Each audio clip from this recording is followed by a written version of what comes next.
Hello दोस्तों, आपका स्वागत है इस चैनल में। आज हम सीखेंगे टेंस के बारे में। इस वीडियो के माध्यम से टेंस को आसान तरीके से सिखाने का मेरा प्रयास रहेगा। अक्सर ये देखा गया है, टेंस को लेकर बच्चे बहुत परेशान रहते हैं। उन्हें पढ़ाया तो जाता है, लेकिन जब ट्रांसलेशन का समय आता है, यानी हिंदी से इंग्लिश ट्रांसलेट करते हैं, तो वो बहुत सी गलतियाँ कर बैठते हैं। वे सब गलतियाँ ना हो तो आइए सीखते हैं इस वीडियो के माध्यम से।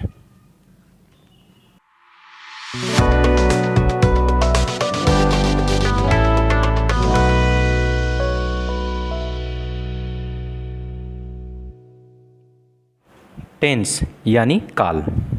एक्चुअली टेंस होता क्या है, इसे हम आसान परिभाषा से समझते हैं।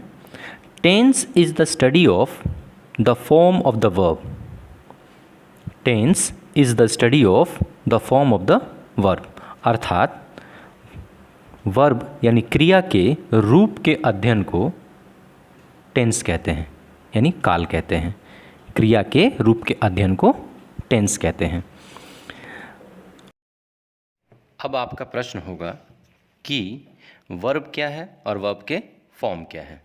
तो वर्ब को समझना बहुत आसान है। जैसे खाना, पीना, रहना, उठना, बैठना इत्यादि, ये सब वर्ब्स हैं। इनकी पहचान बहुत इजी है।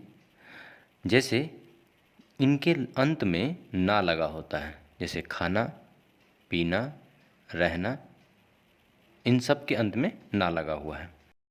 कुछ ऐसे शब्द होते हैं जिनके अंत में ना लगा होता है, लेकिन वह वर्ब नहीं होते हैं, जैसे कोना, बौना इत्यादि। अब आइए जानते हैं वर्ब के फॉर्म। वर्ब के 5 फॉर्म होते हैं। फर्स्ट है present, second past, third past participle, fourth present participle और फिफ्थ है सिंपल प्रेजेंट। इसे ऐसे भी कैटेगराइज कर सकते हैं। प्रेजेंट को V1, पास्ट को V2, पास्ट पार्टिसिपल को V3, प्रेजेंट पार्टिसिपल को V4 और सिंपल प्रेजेंट को V5 के रूप में। अब एक वर्ब लेते हैं। वर्ब हमेशा टू के फॉर्म में होता है, जैसे टू इट, इसका फर्स्ट फॉर्म है यानी V1 है इट, V2 है एट, V3 है ईटेन, V4 है ईटिंग और V5 है इट्स। एक और वर्ब लेते हैं टू प्ले। टू प्ले का फर्स्ट फॉर्म हो गया play, second form played, third form played, fourth form playing और फिफ्थ फॉर्म प्लेज। अब जानते हैं टेंस के प्रकार। टेंस के 3 प्रकार होते हैं, प्रेजेंट टेंस, पास्ट टेंस और फ्यूचर टेंस। प्रेजेंट टेंस मतलब जो चल रहा है, जो अभी चल रहा है, वो प्रेजेंट टेंस कहते हैं। पास्ट टेंस जो बीत गया और फ्यूचर टेंस जो आने वाला है। अब आपके मन में ये प्रश्न उठ रहा होगा कि कैसे पहचानेंगे कि ये प्रेजेंट टेंस है, पास्ट टेंस है, फ्यूचर टेंस है। तो इसे भी समझना बहुत आसान है। हिंदी वाक्य के अंत में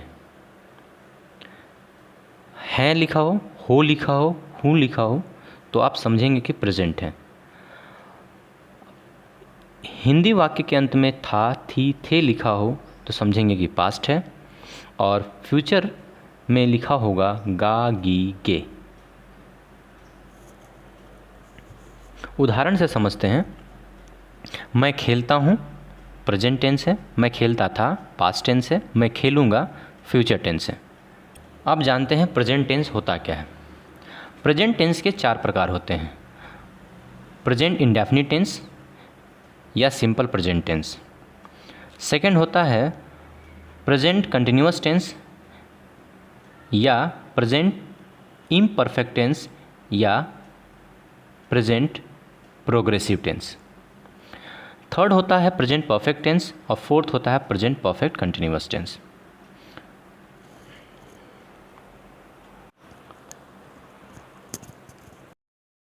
ये जानते हैं प्रेजेंट इंडेफिनिट टेंस के बारे में। प्रेजेंट इंडेफिनिट टेंस को पहचानना बहुत ही आसान है। जब किसी वाक्य के अंत में ता है, ती है, ता हूँ, ते हो इत्यादि लगा रहे तो उसे हम प्रेजेंट इंडेफिनिट टेंस कहेंगे।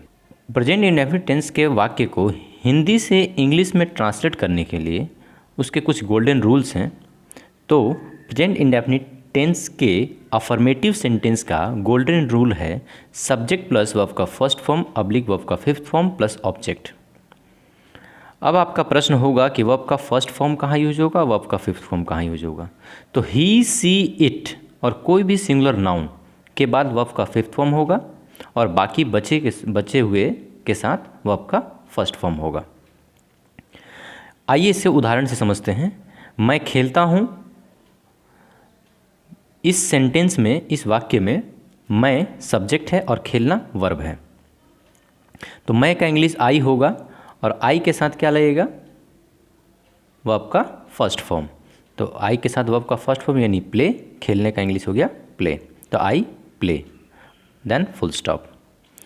एक और उदाहरण समझते हैं। वह जाता है, तो वह का इंग्लिश ही और जाने का इंग्लिश गो।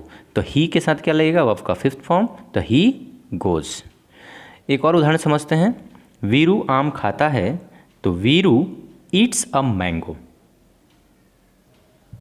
अब प्रेजेंट इंडेफिनिट टेंस के नेगेटिव सेंटेंस का गोल्डन रूल है subject plus do does plus not plus verb का फर्स्ट फॉर्म प्लस ऑब्जेक्ट।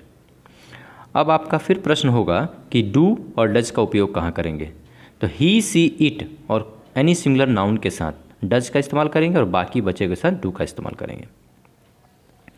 आइए इसे उदाहरण से समझते हैं। मैं नहीं खेलता हूँ, तो I do not play. Next example है, वह नहीं जाता है, तो he does not go. Veeru आम नहीं खाता है, Veeru does not eat a mango.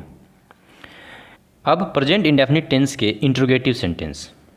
तो इंट्रोगेटिव सेंटेंस दो तरह के होते हैं। एक होता है यस नो क्वेश्चंस, जिसका रिप्लाई केवल यस नो में होता है। जैसे क्या मैं खेलता हूँ, तो इसका रिप्लाई यस या नो में होगा।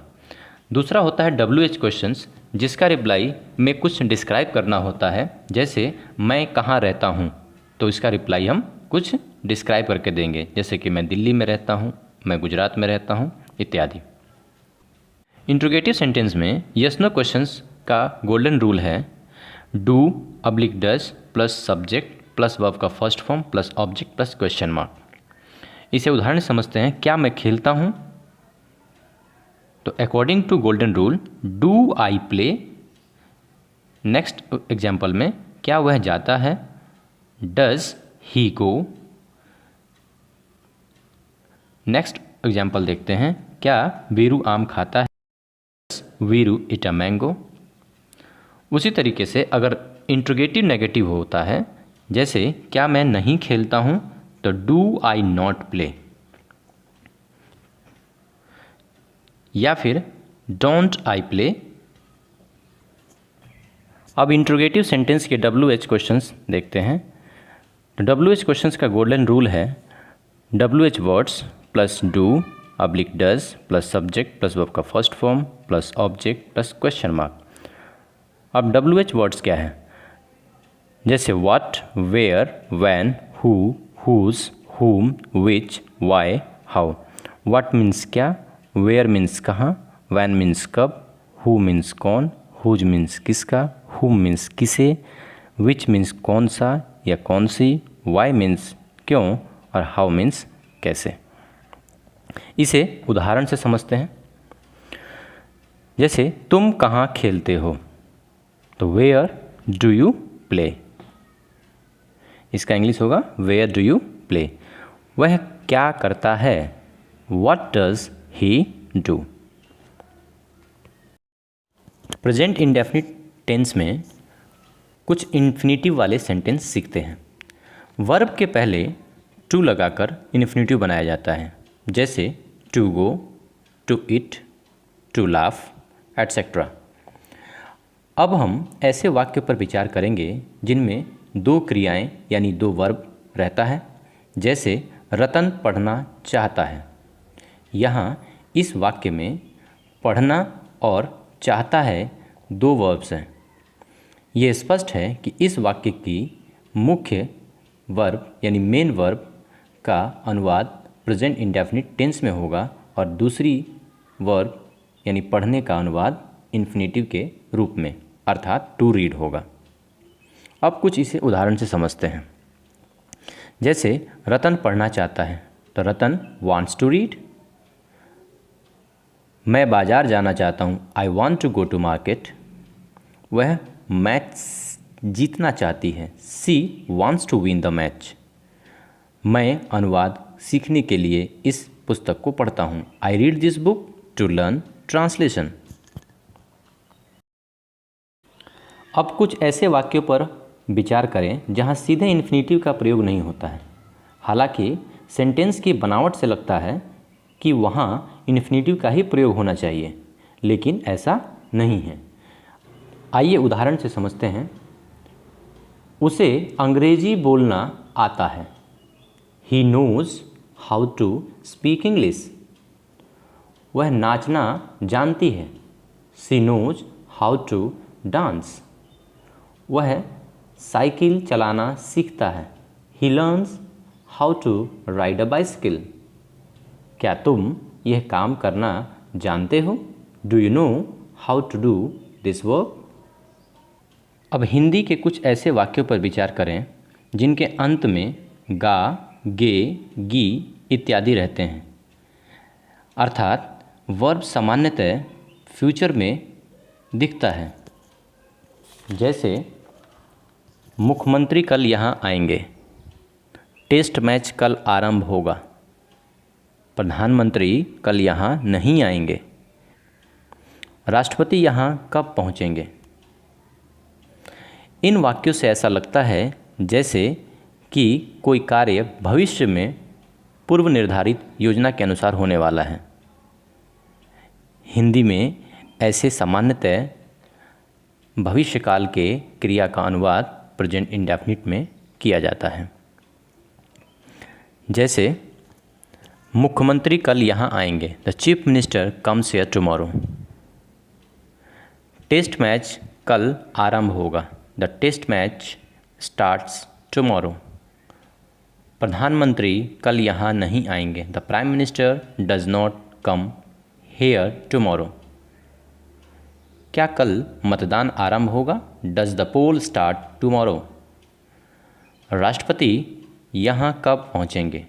When does the president reach hair.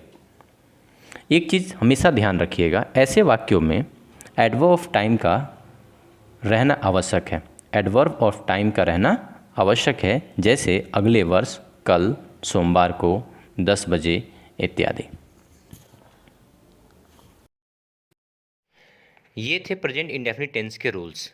कैसे प्रेजेंट इंडेफिनिट टेंस को हिंदी से इंग्लिश में ट्रांसलेट करते हैं। नेक्स्ट वीडियो में सीखेंगे प्रेजेंट कंटिन्यूअस टेंस के बारे में। तब तक आप इसका प्रैक्टिस करते रहिए। मिलते हैं नेक्स्ट वीडियो में। और इस चैनल को सब्सक्राइब करने और कराने के लिए हृदय की गहराइयों से आप सभी का बहुत बहुत धन्यवाद।